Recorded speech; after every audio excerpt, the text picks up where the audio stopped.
समस्त गुरु तत्व सत्ता को साक्षी मानकर परम पूज्य दादाजी दादी, परम पूज्य नानाजी नानी, परम पूज्य पिताश्री के श्री चरण कमलों में दंडवत प्रणाम करते हुए गीता जी का महात्म्य प्रस्तुत कर रहा हूं। ओम श्री परमात्मने नमः।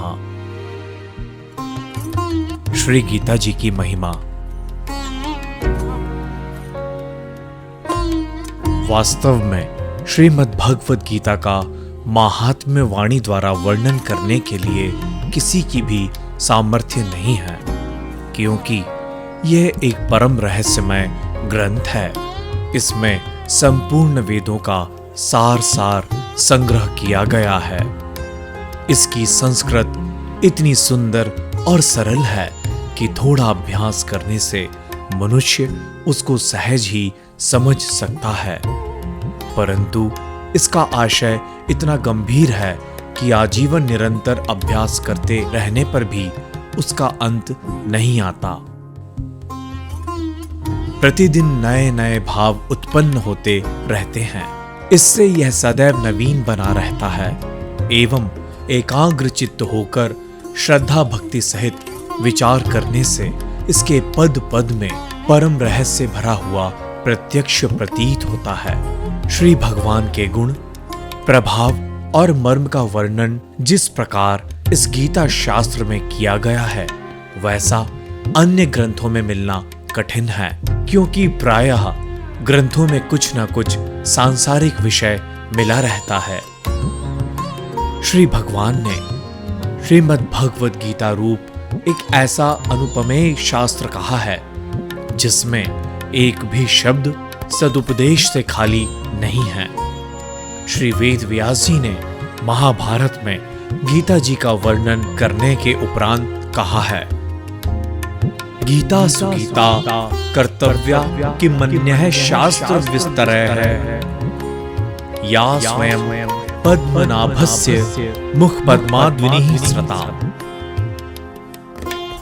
गीता सुगीता करने के योग्य है, अर्थात श्री गीता जी को भली प्रकार पढ़कर अर्थ और भाव सहित अंतःकरण में धारण कर लेना मुख्य कर्तव्य है, जो कि स्वयं पद्मनाभ भगवान श्री विष्णु के मुखारविंद से निकली हुई है। फिर अन्य शास्त्रों के विस्तार से क्या प्रयोजन है? स्वयं श्री भगवान ने भी इसके महात्म्य का वर्णन किया है।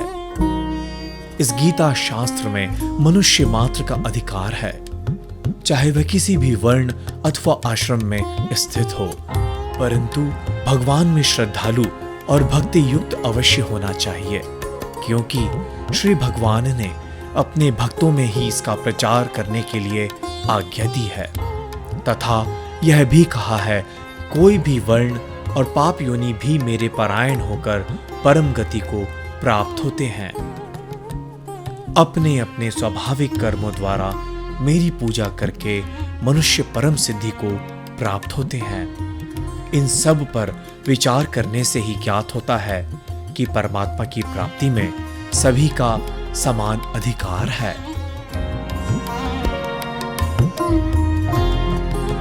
परंतु उक्त विषय के मर्म को ना समझने के कारण बहुत से मनुष्य, जिन्होंने श्री गीता जी का केवल नाम मात्र ही सुना है, कह दिया करते हैं कि गीता तो केवल सन्यासियों के लिए ही है। वह अपने संतानों को भी इसी भय से श्री गीता जी का अभ्यास नहीं कराते कि गीता के ज्ञान से कदाचित संतान घर छोड़कर सन्यासी ना हो जाए, किंतु उनको विचार करना चाहिए कि मोह के कारण छात्र धर्म से विमुख होकर भिक्षा के अन्न से निर्वाह करने के लिए तैयार हुए अर्जुन ने जिस परम रहस्यमय गीता के उपदेश से आजीवन गृहस्थ में रहकर अपने कर्तव्य का पालन किया, उस गीता शास्त्र का यह उल्टा परिणाम किस प्रकार हो सकता है?